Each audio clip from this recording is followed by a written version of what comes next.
Habari ndugu wa Tanzania, leo tunarudia kwenye historia Dodoma na leo tunaendelea sehemu ya pili, makao makuu ya nchi hadi kuja kwa jiji linalokuwa kwa kasi Tanzania. Historia hii inaturudisha nyuma kuanzia mwaka 1973 mpaka mwaka 2026, leo hii. Kwanza kutangazwa kwa kuwa makao makuu. Mnamo mwaka 1973, serikali ya wakati huo chini ya Mwalimu Julius Kambarage Nyerere ilitangaza Dodoma kuwa makao makuu ya Tanzania, na kutangazwa huku kulifuatia baada ya toleo rasmi la gazeti ya serikali kutangaza na kutambua Dodoma kuwa makao makuu ya nchi, na kwamba shughuli zote za serikali baada ya muda zitahamishwa kutoka Dar es Salaam kuja Dodoma. Kutangazwa huku kwa Dodoma kuwa makao makuu kuna msururu wa matukio mbalimbali ambayo yalifuata, na matukio haya ndio ambayo tunaanza kuiangazia hapa sasa hivi. Tukio la kwanza lilikuwa ni kuundwa kwa CDA. Mwaka 1978 mwezi Aprili, CDA iliundwa kwa malengo makuu mawili.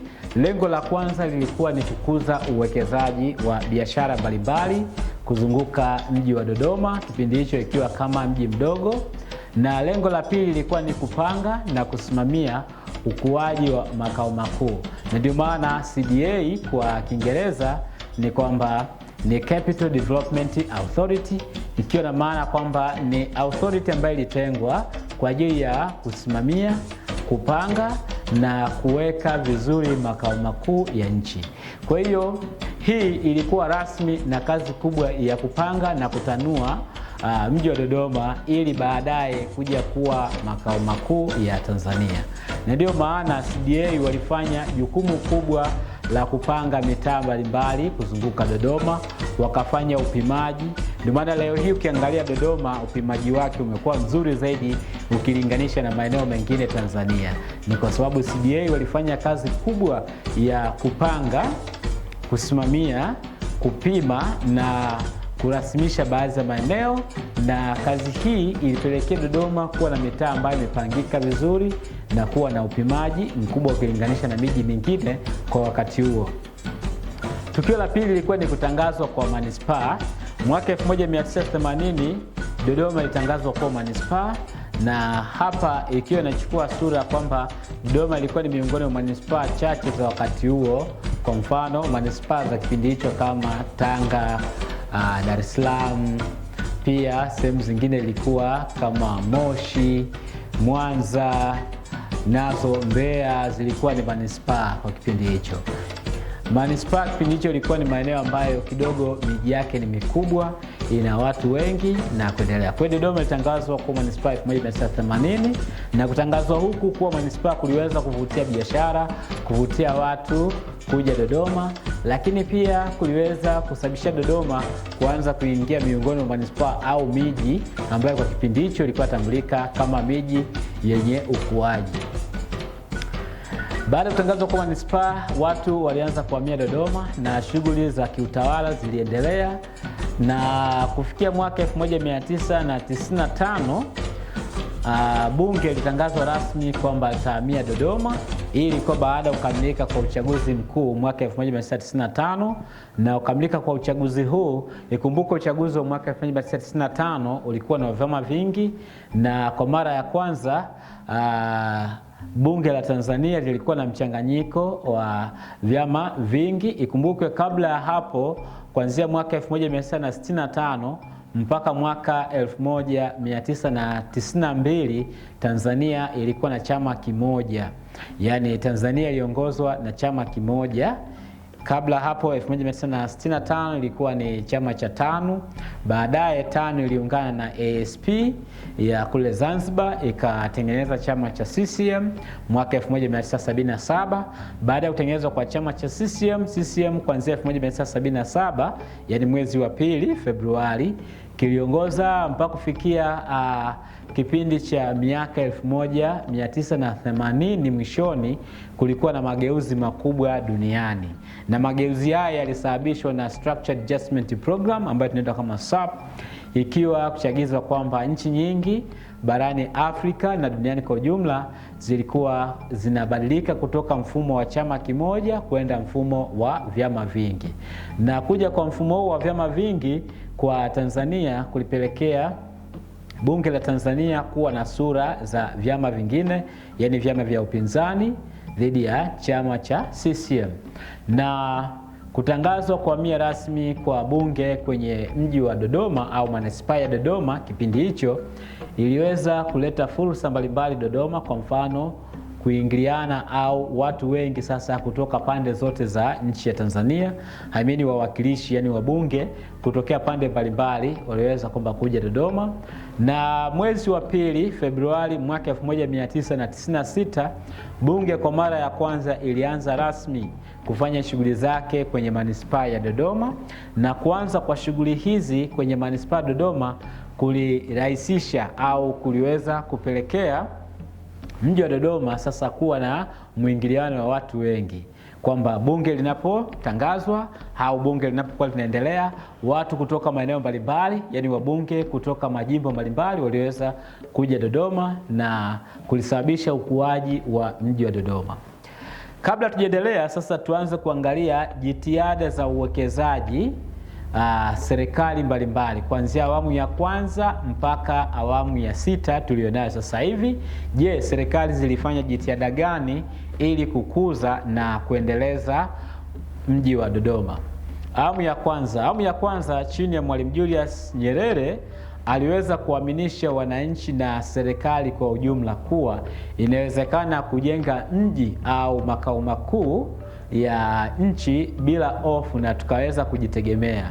Na kuwa na imani hii kuliweza kupelekea watumishi wengi, yani viongozi serikalini, nao kuanza kuamini maono ya Mwalimu Julius Nyerere ya kujenga Ikulu, pia kujenga mji wa Dodoma kuwa makao makuu ya nchi ya Tanzania.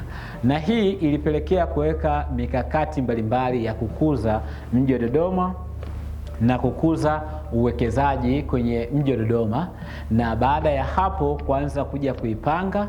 Kama ambavyo najua tokea mwanzo CDA walipewa jukumu la kupanga mji wa Dodoma, kwa hiyo waliendelea kupanga vizuri, na hii iliweka historia mpaka baadhi ya nchi zingine kuweza kuja kuiga kile ambacho kilikuwa kinatokea Dodoma. Mfano Nigeria waliweza kuja kuiga ramani mama ya mji wa Dodoma, yani master plan, baada ya kuiangalia na walipendezwa nayo, ambapo Nigeria nao walikuwa wanahamisha mji wao mkuu kutoka Lagos kupeleka Abuja. Kwa hiyo waliweza kuchukua ramani ya CDA wakaenda wakaiboresha, na sasa hivi Abuja ni miongoni mwa jiji zuri zaidi Nigeria, kama sio la kwanza basi la pili baada ya Lagos. Awamu ya pili chini ya Ali Hassan Mwinyi alivutia uwekezaji kwenye biashara. Mfano Ali Hassan Mwinyi aliweza kuvutia uwekezaji kwenye biashara mbalimbali na kuweka fursa kwa wageni pamoja na wenyeji waweze kujihusisha na shughuli za biashara ili kukuza na kustawisha uchumi wa manispaa Dodoma. Kwa mfano waliweza kwenda kualika Wahindi watoke Dar es Salaam na maeneo ya ukanda wa Pwani waje kuwekeza Dodoma kwa wingi, na ujio huu wa Wahindi uliweza kupelekea kujengwa kwa soko kubwa, ambapo leo hii sehemu tunaijua kama Nyerere Square. Pale palikuwa na soko kubwa ambalo lilikuwa soko kwa ajili ya bidhaa mbalimbali, kwa mfano wakulima au wananchi kutoka vijiji vyote ambavyo vilikuwa vinazunguka manispaa Dodoma walikuwa wanaleta bidhaa mbalimbali. Wengine walikuwa wanaleta mifugo, kuku, mbuzi, wanaleta pale kwa ajili ya kuuza. Soko hili lilikuwa kubwa sana na likaleta upinzani kwa masoko mengine makubwa ya nchi hii, kwa mfano Kariakoo, soko la Mbeya, Arusha. Kwa hiyo soko la Nyerere Square lilikuwa ni kubwa zaidi. na kukuza kwa hii biashara ikapelekea hata Wahindi wakaweza kujenga majengo mengi sana kuzunguka katikati ya mji. Yani leo hii ndio mtaa ambao tunaita Uwindini. Ukifika Uwindini Dodoma utaona majengo mengi sana ya Wahindi. Kwa mfano kuna nyumba nyingi za Wahindi. Kwa mfano ilipo sasa hivi benki ya CRDB, ile jengo pale ni Wahindi.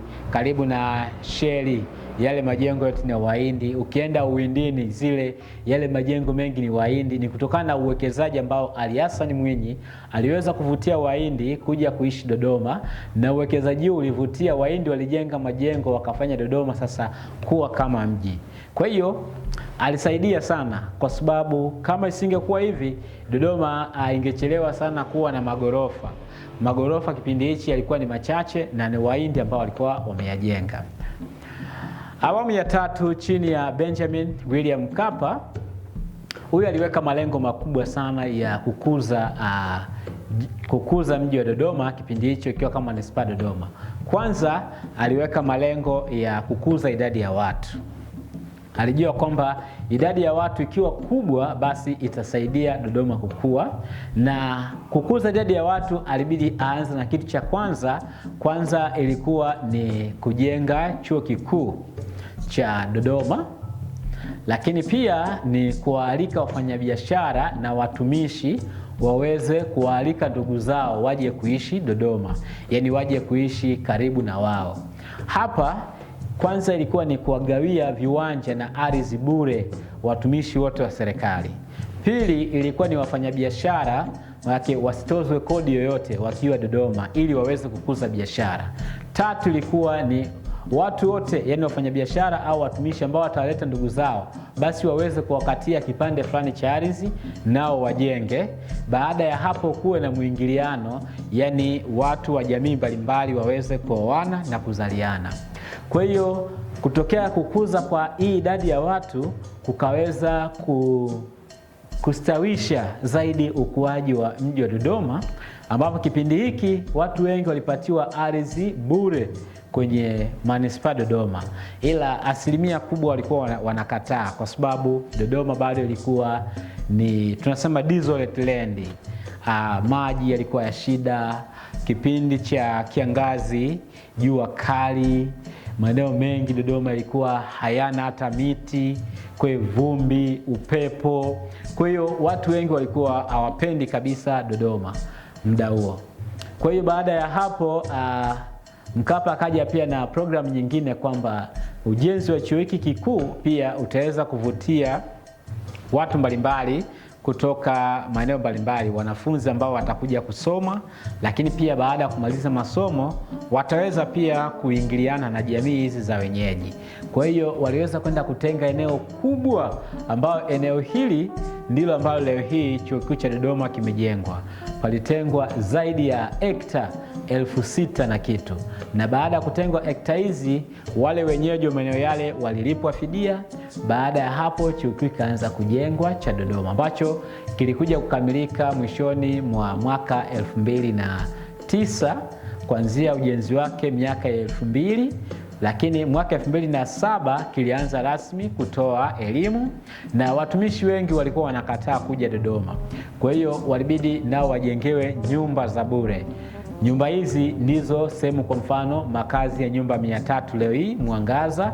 Zile nyumba watumishi wa chuo kikuu cha Dodoma walipewa bure waweze kuishi pale kipindi chote ambacho tutakuwa nafundisha, lakini pia wagawiwe viwanja bure, ambapo CDA walipewa hilo jukumu, na watumishi wengi wa chuo kikuu cha Dodoma na kutoka maeneo mengine walikuwa nakatiwa vipande vya ardhi ili waweze kuwaita ndugu zao waje wajenge Dodoma, ili Dodoma iweze kuwa na idadi kubwa ya watu na kuendelea. Kwa hiyo kwa jitihada hizi na malengo ya Benjamin William Mkapa aliweza kukuza idadi ya Dodoma, na inasemekana kipindi hichi ndio kipindi ambapo idadi ya watu ilikuwa kutoka watu 40,000 muda Mkapa anaingia mpaka kufikia watu 200,000. Hii ni idadi kubwa kabisa ambayo aliweza kuikuza, na idadi hii ndio ambayo iliweza kuchagisha ukuaji wa mji Dodoma, kwa mfano biashara na maeneo mbalimbali. Kwa mfano hata baadhi ya watu pia kwanza kidogo kupenda Dodoma, kwamba angalau kidogo kunaweza kukawa mji. Awamu ya 4 chini ya Jakaya Mrisho Kikwete, huyu aliongoza ulinzi wa mji wa Dodoma na kuweza kuandaa kitu tunaita master plan. Yaani kutoka kwa hatua za Benjamin Mkapa alipokuja Jakaya Kikwete, yaliweza kwanza ni mbinu ya kuweza kulinda mji wa Dodoma, ambapo hapa wenyeji wengi kwenye maeneo karibu na milima waliweza kutolewa kwa kupewa fidia ili maeneo haya yaweze kuchukuliwa na jeshi. Na hapa ndipo kuanzia kufanya milima ya Mtiuka, ukienda milima yote kuanzia mlima wa C, ukitoka hapo mpaka milima ya maeneo ya Kikombo, ukija maeneo ya Ihumwa sehemu ambayo ilikuwa imepanda juu Mzuguni, sehemu hizi zote aliweza kuimarisha ulinzi na jeshi ilichukue maeneo haya. Kwa mfano ya mlima wa C, sehemu ile yote ilibidi ichukuliwe. Maeneo ya Mtiuka mpaka maeneo ya Makutupora, sehemu hizi zote zilichukuliwa na jeshi la JWTZ. Lakini pia kuongeza vituo vya afya, kwa sababu afya ya Wanadodoma kulikuwa na vituo vichache vya afya. Pia kujenga shule, hii ilikuwa ni kwa nchi mzima, lakini Dodoma shule ziliweza kuongezwa kwa sababu kulikuwa na shule chache sana, kama Dodoma Sekondari, ile ni shule kongwe, lakini baada ya hapo iliweza kujengwa shule mbalimbali. Kwa mfano shule Miuji, ukitoka hapo shule za Mkuhungu, kutoka hapo shule za hizi zote ilikuwa ni shule za kutwa, lakini ziliweza kusaidia, mfano pia Makulu na kadhalika. Kwa hiyo baada ya hapo Jakaya Mrisho Kikwete kuimarisha swala la ulinzi, kuongeza vituo vya afya, shule, makazi, alianza pia kuingia kwenye upande wa kuweka barabara. Jitihada hizi ziliweza kusaidia pia kuvutia uwekezaji Dodoma, pia kuwavuta watu waweze kuipenda Dodoma ambayo watu wengi walikuwa hawapendi.